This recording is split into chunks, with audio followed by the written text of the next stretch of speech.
آج کا جو اہم ترین کیس تھا کہ جیل ٹرائل بنیادی انسانی حقوق کے خلاف ورزی ہے، وہ ٹو سم ایکسٹینٹ آج اسٹے دے دیا ہے بینچ نے، ہیڈڈ بائی جسٹس میاں گل حسن اورنگزیب۔ آج 16 تاریخ اس میں ڈال دی گئی ہے۔ بیسیکلی سیکنڈ لا یہ ہے کہ کسی بھی سویلینز کے خلاف اس طرح کا ٹرائل کبھی نہیں ہوا جس طرح کا آج ہو رہا ہے، اور ایک سابق پرائم منسٹر عمران خان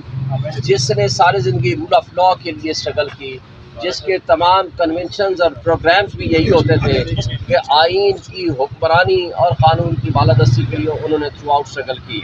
لیکن آج جس انداز سے آپ نے دیکھا توشہ خانہ کیس میں جس طرح ان کو کنوکشن ہوئی، ایک متعصب جج نے جس انداز سے ان کو سزا دی، حق کے دفاع ختم کر کے، جس میں نہ ملزم ہے نہ ان کا وکیل ہے، اور اس طرح کا ہی پروسیجر اڈاپٹ کیا جا رہا ہے اس سائفر کیس میں، اور اس انداز سے اس کی پروسیڈنگ چلائی جا رہی ہیں کہ جس طرح کہ ایک سب سے بڑا دہشت گرد اس دنیا کا وہ موجود ہو، جہاں بند کمرے کے اندر ایک لحاظ سے وہ ساری ایویڈنس ریکارڈ ہو رہی ہے، کراس ایگزامینیشن کا پراپر موقع نہیں مل رہا، fair chance of defence, fair chance of opportunity of defence, due process کی وائلیشن ہو رہی ہے، اور اس انداز سے میں سمجھتا ہوں کہ آج کا کیس بہت اہم تھا۔ پچھلی تاریخ میں بھی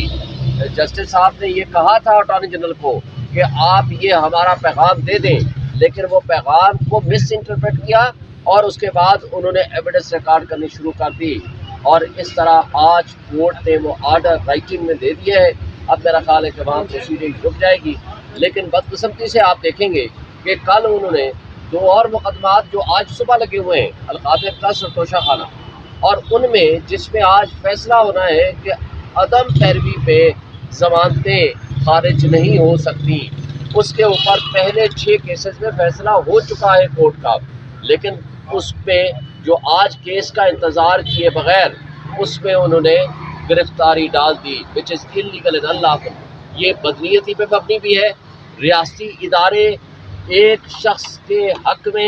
ایک لندن پلان اور لندن ایگریمنٹ کا حصہ بنتے ہوئے ایک سپر لاڈلے کے لیے ایک باندی کا رول ادا کر رہے ہیں، یہ قابل افسوس بات ہے۔ اور ابھی تک آپ نے دیکھا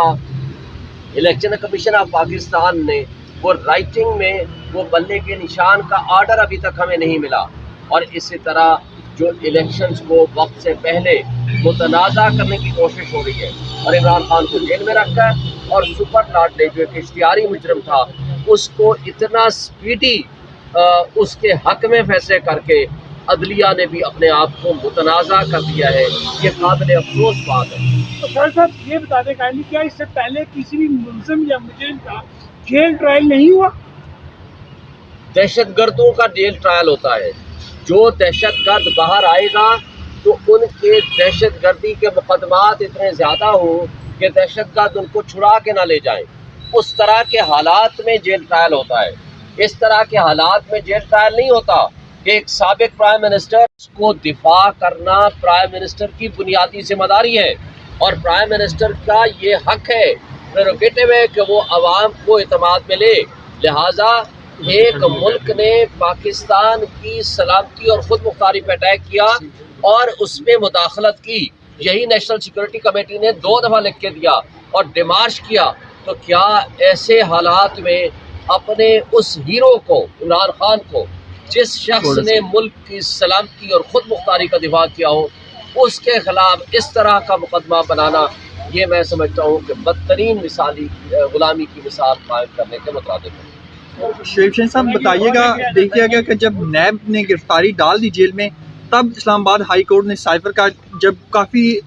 لمبے عرصے سے یہ معاملہ چل رہا ہے تو اس کا فیصلہ آج دیا جب عمران خان کو پہلے گرفتار کر لیا گیا کسی اور کیس میں۔ آپ یہ کہنا چاہتے ہیں کہ ریاستی ادارے پہلے مینیج کرتے ہیں کہ ہر حال میں